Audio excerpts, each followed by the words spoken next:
Hello, everyone, and welcome to the first part of our mini-series on character creation for D&D 5th edition, where we discuss the different aspects of creating your character and enjoying it as much as possible.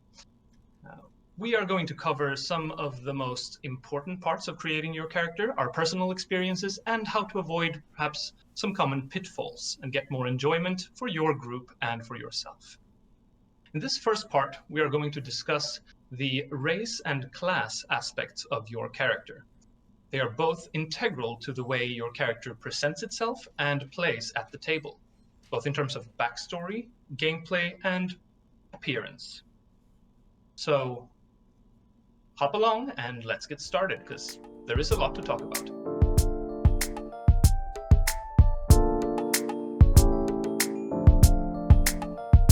So, Martin and Philip, the first thing a lot of people do, I think, when they start creating a character is thinking about, which race and class they want to play.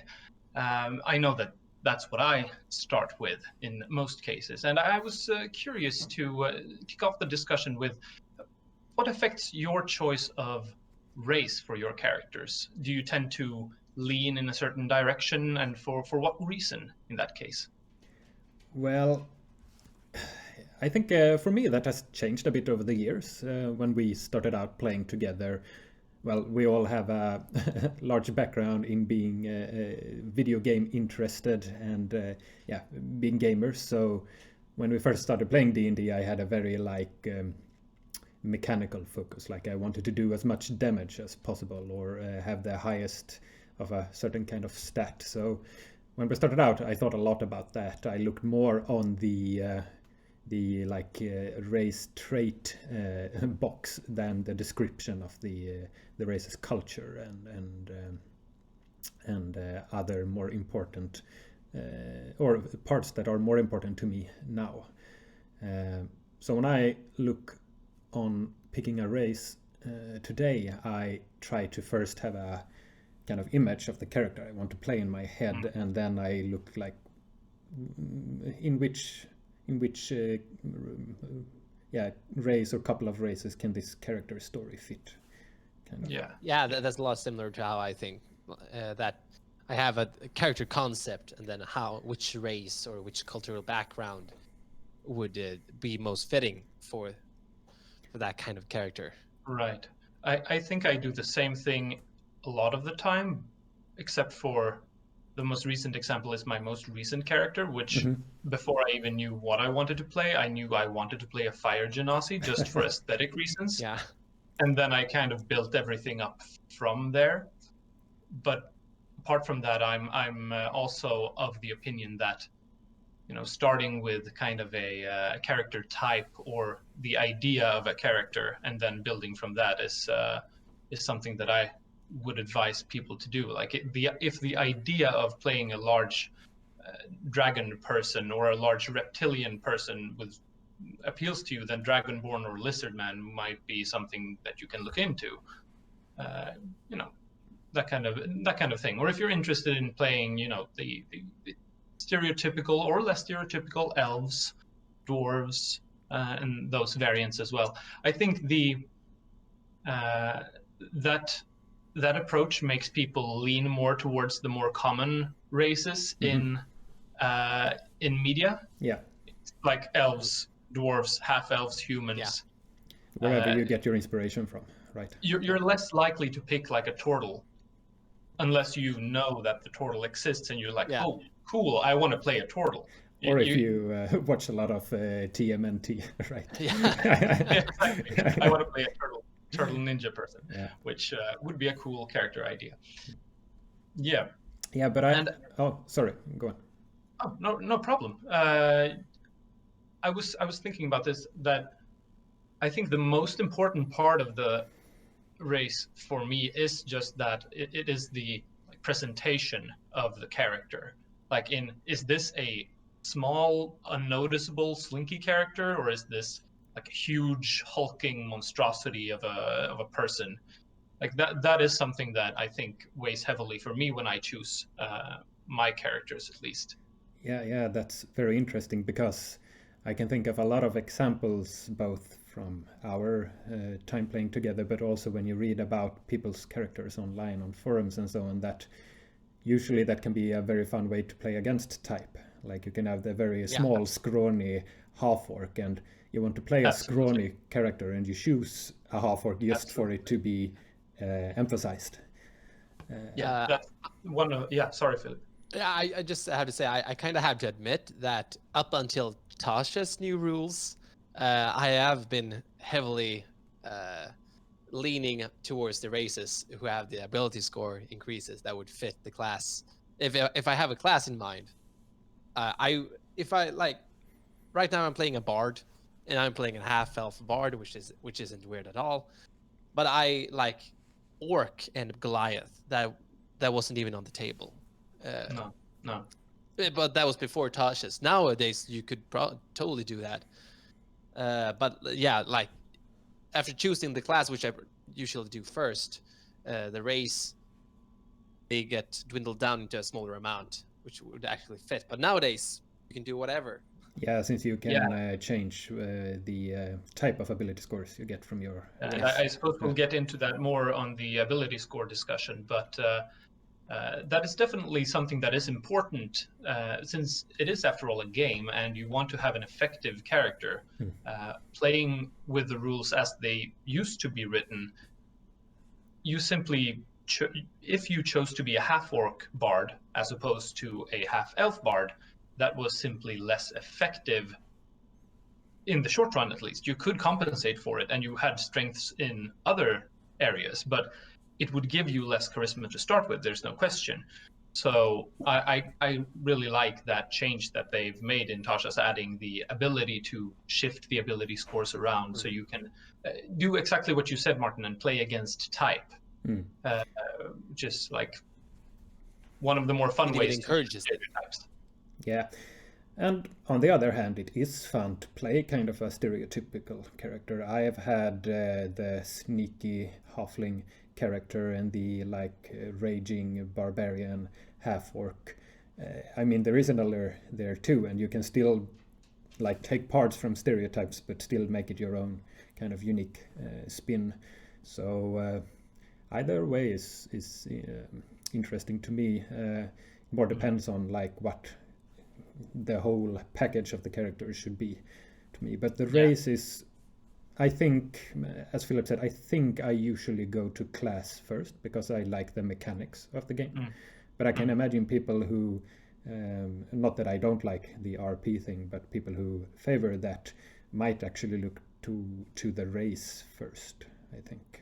Yeah, because the class is the thing that more alters your gameplay. What you where do. The race might affect your place in the setting, for instance, and your presentation. Even though there are some kind of important parts of gameplay that come from race as well, such as, do you have dark vision or not? Do you have a reduced speed or not? That kind of stuff. So my advice, I guess, to new players would be to think about what possible weaknesses the race you're thinking about has, and if you're okay with those. Like, if you're okay with being a bit slower than the party, then go ahead and play a halfling paladin or whatever, but just think about it beforehand, because it might be one of those things that you skim over a little bit when making your character, and then that might end up feeling quite shitty afterwards. For instance, if you're in a party playing the Out of the Abyss adventure in the Underdark, and you choose to be the only one in the party that doesn't have dark vision, that might feel pretty bad after a while. Yeah, and I mean, unless you choose to compensate for it, it could be interesting as well. But just to be aware of the weaknesses, Yeah, I agree with what you say, and there are workarounds through magic items and stuff like that. They can increase your speed or give you dark vision and so on. But I don't think, unless you have very clear signals from your dungeon master that you will get something that will compensate for your lack of dark vision, then don't be mad if you find yourself in a situation where you can't see. Yeah, and I think racial traits, the traits themselves, apart from that, are seldom so powerful that you will choose something because of them. They're more interesting flavors, such as the half-orc ability to get up when you get knocked down, to 0 hit points, or the Dragonborn ability to breathe fire, which is not particularly strong at all from a mechanical standpoint, but it's cool. Yeah, and they reinforce the spirit of your race, kind of. Exactly, and I mean that adds to immersion and it adds to overall enjoyment. I think if you take that into consideration. And I think perhaps talking about the class choice is even more important, because I agree with you both that choosing your class it has even more of an impact on you as a player and on your table and on the entire planning process for the dungeon master, and it just changes everything about the game. So what goes through your mind when you are going to choose a class, Philip? Well, like, as you said, it has such a heavy impact. It kind of, like, choosing the class kind of means that you choose what kind of game you're actually going to play. It impacts a lot. It impacts the amount of social interactions. If you're a puzzle solver, if you're a strategy-based character, and like everything, how you face encounters and solve problems or challenges that you encounter in the game. So it all depends on how much you want to put into investigation or puzzle solving, or if you just want to do real damage and all that. And also it plays into how much effort are you personally willing to put into reading up on all the things that you can do, because playing a full spellcaster is vastly different, from my experience, in difficulty level or complexity level when it comes to gameplay compared to someone who has no spells, because you have to keep track of these 50, 60, 70 or more spells that you can choose from every day. And to utilize your character to their fullest, you have to kind of be aware of the different things that you can do, which takes much more than, being aware of what you can do as a fighter, for instance. Not to downplay fighters' effectiveness or, how interesting they can be, but it is a bit of a different game, I think. Yeah, I agree. And I think usually you can tell with a player if they are more interested in the martial classes or in the spellcasters. Not that you have to choose or have to have a favorite, but I think we all lean to one side. And from my own experience, I've actually mostly played martial classes, or non-full casters at least. And to raise them up a bit, as I am playing a fighter right now, Anton. I think the martial classes can be interesting because you have to think creatively about other ways how you can interact with the environment in a more, maybe, of course, still a fantasy role-playing game way, but more realistic.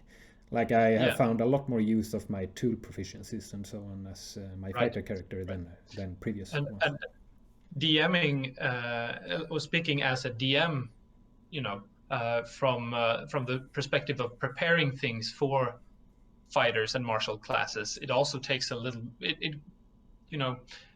have to think a little bit more about how to create different challenges for that particular type of character, because magic users have so many different utility things to pick from to solve their problems. But you don't want the martial players to feel like they're just muscle and they can never contribute to the solving of problems, just like you said, Philip.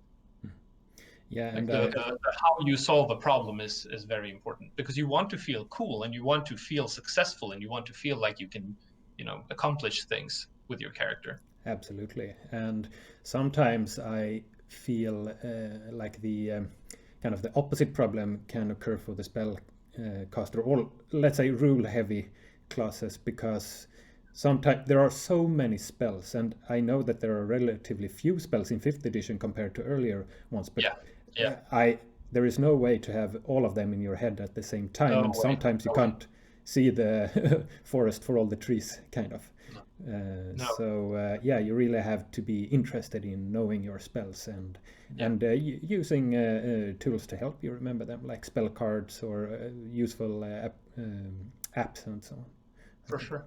And I know some people that gravitate towards wizards, for instance, they make that into a mini game as well, being knowledgeable about their spells because it's in their character to search for new spells, add them to their spell book, and they find that very fun and fulfilling.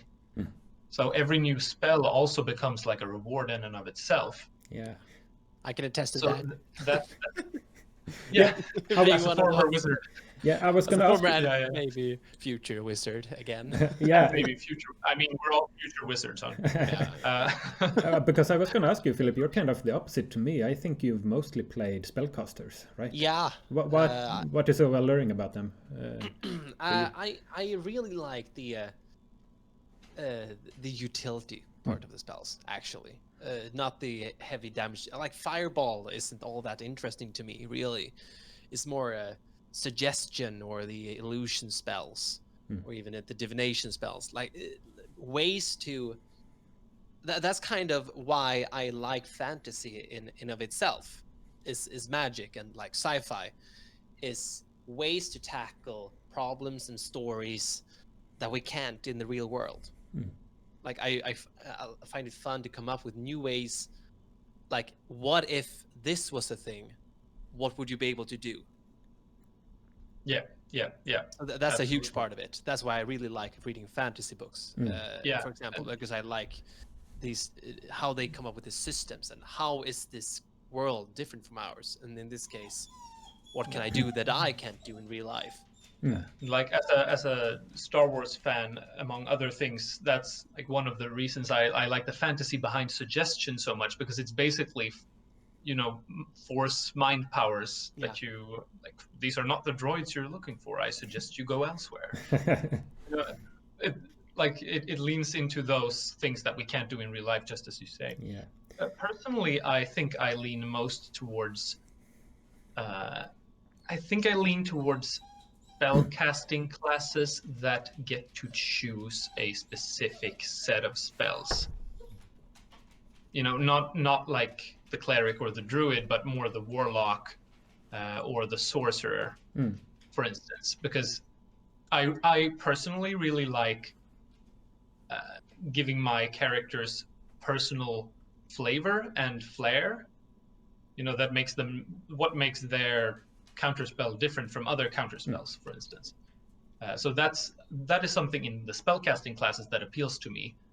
The ability to, add extra flavor to your character through their spells, because they have so many different things they can do, and you add it through that, which I think you could do with martial classes as well, in the way you fight, and like if you have any trademark moves or things like that.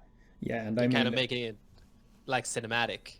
Yeah, and most martial classes have a subclass or some similar option to actually gain access to some spells or similar mechanics. So yeah. And I mean, I used to play a fighter, so I'm no stranger to playing without spells either. And it can be very liberating, as you say, Martin, because you have to find other ways to deal with your problems. So yeah, I think both have clear merits, but it's just interesting to think about the differences between the two types of characters. Are there any classes that you don't feel as drawn towards for any particular reason? Yeah, I have a very specific option. I am not a big fan of druids. Because I like druids. I really like their theme of being able to transform into an animal. But for me, not that you can't play a unique or different druid, but for me, the class druid class is the one that feels the most the same, depending no matter which subclass you choose. Of course, you can choose the Circle of the Moon to be a specialist in transforming into animals, or you can focus more on your spellcasting. But so far, any druid is good at what they do, and I don't feel like they are that different, with the exception of the new subclasses that have some very unique twists to it from it would be interesting to see how they play out. Haven't seen them either, but I agree with you that the Circle of the Moon and the Circle of the Land can feel kind of samey. the ones that are in the player's handbook, because when the Circle of the Moon druid is in their normal form, there's nothing really to differentiate them from any other druid. They are defined by relinquishing all of the rest of their class abilities. But basically. No druid hate. I think they're amazing and they are a good addition to any party. It's just my own personal preference. Arguably, I think they are one of the, if not the most powerful class. Yeah, They exactly. are one of the best ones, in my opinion. Yeah. At higher levels, at any rate. Yeah, I don't think I have one that I don't really like. It's just that there are those that I like more. like enough that I just kind of want to play them several times. That's why I would like to play a wizard for a second time, just another kind of wizard. I mean, I still feel like, oh, there are these classes that I've never played and I want to play them sometime. We just haven't played enough games for me to. There are a lot of all them. Yet. There are a lot of them. And that's something that's true for both race and class for me, I think, that I tend to try to go for options that I haven't really explored before in both. I don't know about you guys, but like I probably won't make another, to bring back my earlier example, I probably won't play another Fire Genasi after this in 5th edition, because there's such a plethora of other options. Yeah. So I think the feeling of playing something new and fresh for me is also an important point when I choose my race and class. Yeah, I agree, but I have a strong urge to play Sorcerer again after the new subclasses has been released. To me, like we haven't touched too much on it yet, but the subclasses are, like for certain classes at least, they can be so intriguing to me that I would play a class several times. But I agree with that. I agree with that. But like you say, I will probably try out the other classes that I'm more interested in first, I think. But yeah, it adds to the longevity of the game for sure to have the new subclasses. Because of course, I'm also interested in playing the new fighter or warlock subclasses. But question is, will I do that before I play something else? I don't know. I was thinking one piece of advice that I would give to anyone either first time making their character or I mean it can be your third or fourth or fifth as well. That is to like talk with your dungeon master before of what you're interested in playing and what kind of role or goal you would have with your character, both regarding race and class for your DM, because giving them that information makes it easier for them to kind of tailor the campaign to work better for your class and give them more opportunities. Definitely. And not that they have to, and your class and race should not be the best at everything, of course, but I think that dialogue is very important to have, so you don't play a wizard in a setting where there are almost no magic users and no spell books to be found, or magic is against the law or something like that. Or you could, but you should know about it beforehand, so you're not surprised by it. Of course. Yeah, that might be I think that leans into something that we haven't touched much upon, but which is like a session 0, where you discuss, or where basically, in my mind, the dungeon master kind of presents, okay, this is the sort of campaign that I'm looking to run. What do you guys think about that? This is the kind of setting. This is the kind of baseline of how does the world operate? What are the truths of this world that we have to adhere to? For instance, very important. And that can also affect your choice of race and class a lot, as you say, because if you play a homebrew campaign where another race is dominant apart from like humans, or where say tieflings are the dominant race, then it's a completely different deal to play a tiefling as opposed to what it says in the player's handbook. So it's very important to think about the setting when you create your character, if you want that character to be rooted in the world and want their story to have a deeper impact, I think. I agree. We recently, but last year we talked about the Rime of the Frostmaiden campaign, and I think we brought up there that it's probably not a good idea to make a character that is vulnerable to cold damage and only deals in cold damage against his foes, for example. And if you don't have that information from the DM when the campaign starts, that's that can be a bit of a problem.